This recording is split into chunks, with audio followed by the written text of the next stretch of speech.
4 o'clock in the morning, the 16th of August, 1942. The passenger ship Aníbal Benévolo is steaming up the coast of Brazil, her decks dark, her passengers asleep. On board are 83 people who paid for a ticket, families, travelers, people going home. In a few minutes, every single one of them will be dead. Out in the black water, a German submarine has already fixed her in its sights, and the man at the periscope has not bothered to ask what flag she flies. In 3 days, off the warm beaches of Bahia and Sergipe, one submarine would sink 5 Brazilian ships. More than 600 people would die, soldiers, pilgrims, women, children. And a country that had spent 3 years staying out of the war would be dragged into it whether it wanted to be or not. This is the story of U-507, the story of 3 days in August. This is the story of how the torpedoes off Brazil made the smoking snakes. To understand what happened, you have to understand where Brazil stood in the summer of 1942. The war was a distant thing. It belonged to Europe, to the deserts of North Africa, to the islands of the Pacific. Brazil was vast, sun-soaked, and officially neutral, ruled by a dictator named Getulio Vargas, a man who had spent years balancing carefully between the Allies and the Axis. There were German communities in the south, German businesses in the cities, a Brazilian army that had never once sent a soldier to fight overseas. It simply wasn't done. Brazil watched the war from the far edge of the map, but the edge of the map was about to become the front line. 2,000 miles away, in occupied France, a submarine had already left her pen. She was U-507, a Type 9 boat, long-ranged, built to roam oceans far from home. 250 feet of steel, 6 torpedo tubes, a crew of 48. Her commander was Korvettenkapitän Harro Schacht, disciplined, decorated, effective. Months earlier, Schacht had taken this same boat into the Gulf of Mexico and hunted American ships against a coastline that had forgotten to turn off its lights. In days, he sank 9 of them. He had learned a lesson there. A lit, careless coast is a hunting ground, and there was no coast more lit or more careless than Brazil's. By the middle of August, U-507 had crossed the Atlantic and arrived off the great Brazilian port of Salvador. What Schacht found must have looked like a gift. The coast was lit up.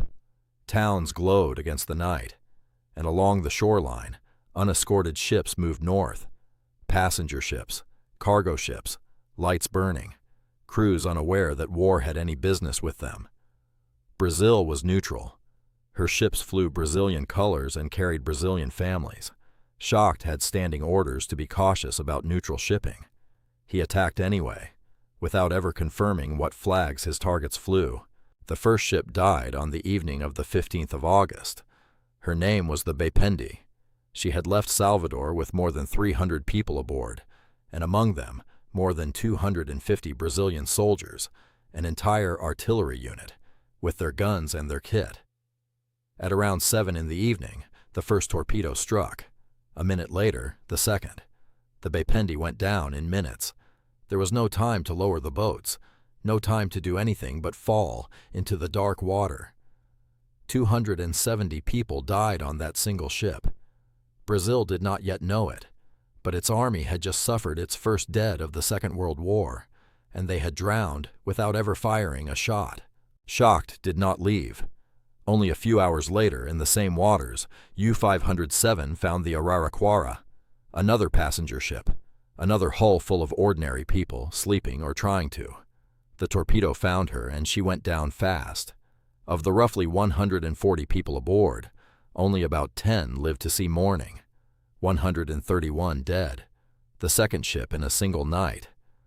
And still the submarine waited, sitting in the shipping lane like a spider on a thread, watching for the next set of lights to come up over the horizon. The next ship is the one that breaks your heart. 4 o'clock in the morning, the 16th of August, the Aníbal Benévolo, carrying around 150 people, most of them asleep in their cabins. The torpedo struck below the waterline. By the time anyone understood what was happening, the sea was already inside the ship. Only 8 people survived, and every one of them was crew. Of the 83 passengers who had bought a ticket, who had trusted that a neutral ship in neutral waters was safe, not one lived. 83 empty seats, an entire manifest, erased before dawn. On the 17th of August, U-507 was still there. She sank the Itahiba within sight of land, close enough that people on shore at the town of Valenca could see it happen. 36 died. And then came the cruelest stroke of all. A ship called the Arara rushed to pull the Itahiba's survivors out of the water. Schacht torpedoed her too. The rescuers sunk mid-rescue. 20 more dead. 5 ships in 3 days. The sea off Bahia and Sergipe was now carrying bodies, luggage, and shattered survivors toward the beaches. If U-507 and the August 1942 sinkings, in 3 days, 15, the 17th of August 1942, German submarine U-507 under Harro Schacht sank 5 Brazilian ships off Bahia and Sergipe, Baipendi, Araraquara, Aníbal Benévolo, Itagiba, Arara, killing more than 600 civilians and soldiers, including all 83 passengers of the Aníbal Benévolo. The massacre triggered nationwide anti-Axis riots and drove neutral Brazil to declare war on Germany and Italy on the 22nd of August 1942, the prequel to the Brazilian Expeditionary Force, the Smoking Snakes. Fascinate you, you're exactly where you need to be. Subscribe and hit the notification bell. We drop a new story every single week. Now back to 3 days in August, the submarine that dragged Brazil into the war. You cannot hide a massacre on a coastline. For days the Atlantic carried its evidence ashore. Along the beaches of Sergipe, Manga Seco, Cauera, Atalaya, Aruana, bodies came in with the tide. Suitcases, children's belongings, men and women in shock who had somehow lived. Local people walked the sand collecting the dead, many of them unidentifiable. New cemeteries were dug just to hold them, the cemeteries of the shipwrecked. This was not a battle far across an ocean.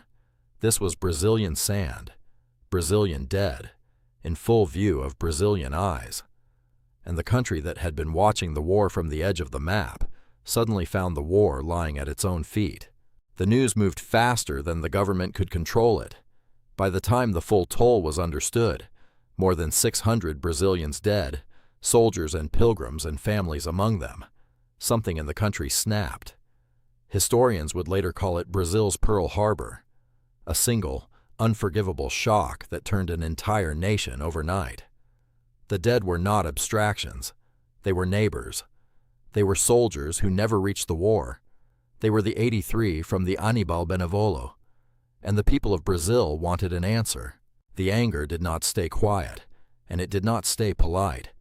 In Vitória, mobs surged through the streets and wrecked some 25 buildings. The authorities could not stop them. In Belém, crowds destroyed the shops and homes of anyone thought to be German or Italian. In Fortaleza, businesses were broken into and set alight. From Manaus to Natal, from São Paulo to Porto Alegre, to Rio de Janeiro, the country rose. For a dictator who had spent years carefully sitting on the fence, the message was impossible to ignore. The fence was on fire. On the 22nd of August, 1942, 5 days after the last ship went down, Getúlio Vargas signed the declaration. Brazil was at war with Nazi Germany and Fascist Italy. A neutral country, dragged across the line by a single submarine that had taken 3 days to do what years of diplomacy never could.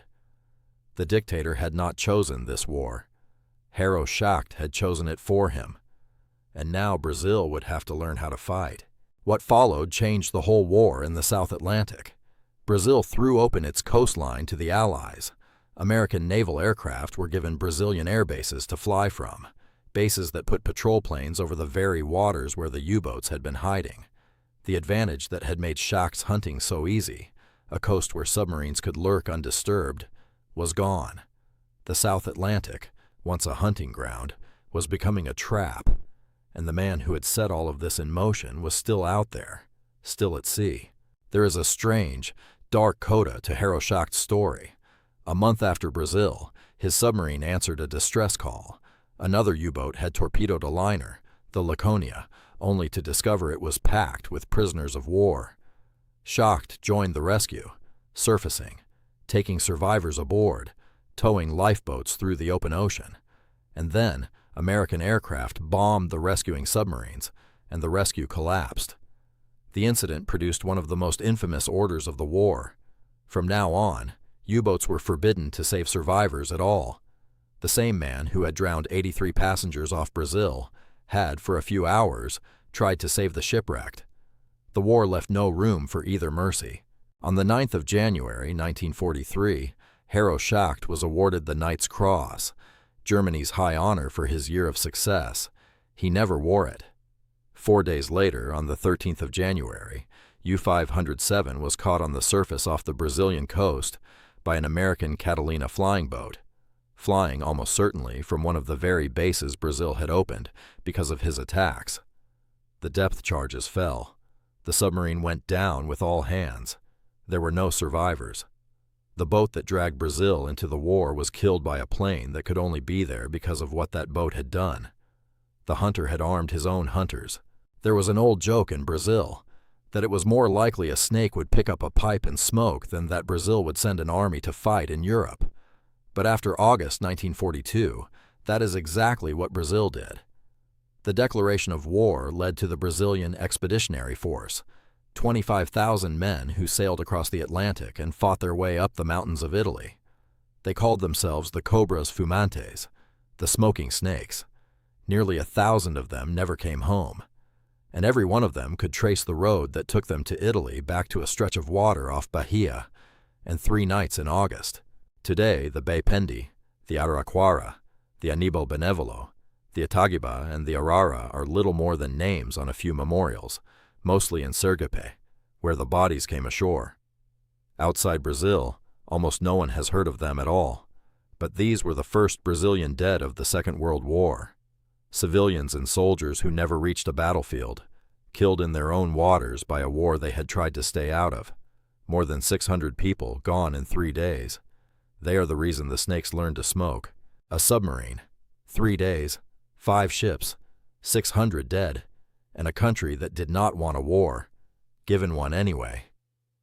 If you want to understand why Brazilian soldiers ended up freezing on an Italian mountain in 1945, start here.